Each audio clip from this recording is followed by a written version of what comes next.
My name is Zach Koga with Minarik Drives, and in this video we're going to show you how to wire up the RG500A. The first step to wiring up the drive is to open up the door so we can expose the drive. To do this, we'll loosen the door hinge screw until it is loose and we can open up the door. Now that we've exposed the drive, we have to set the input and output voltage switches. The input voltage switches are located next to the transformer and are factory default set for 230. We're going to be using 115, so we'll switch both to the 115 position. Next, we'll look at the output voltage switch. It's factory default set for 180. We're using a 90 volt motor, so we'll move it to the 90 volt position. And last, we'll look at the feedback switch, which is factory default set for armature feedback. If you're not using tach feedback, you'll want to leave that in the armature feedback position. Next, we'll connect the armature leads from the motor to the drive. These will go in A1 and A2.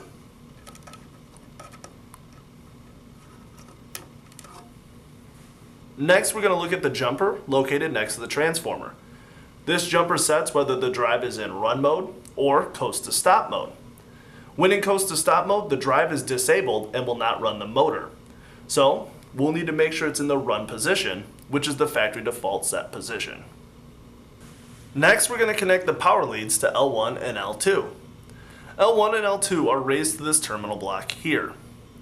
Pin 1 of the terminal block goes to L1 and pin 2 and 3 goes to L2. Pin 2 is for 230 volts AC and pin 3 is for 115 volts AC. We're using 115, so we'll loosen pin 3 and pin 1. We'll take our power leads and tighten down the screws.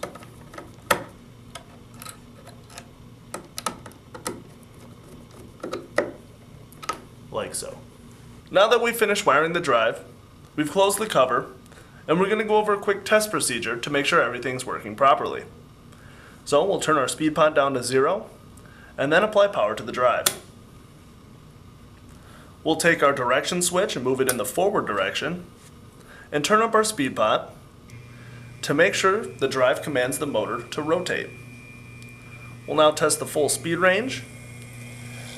Make sure we're getting the max speed we require for our application. We'll now test the regen brake,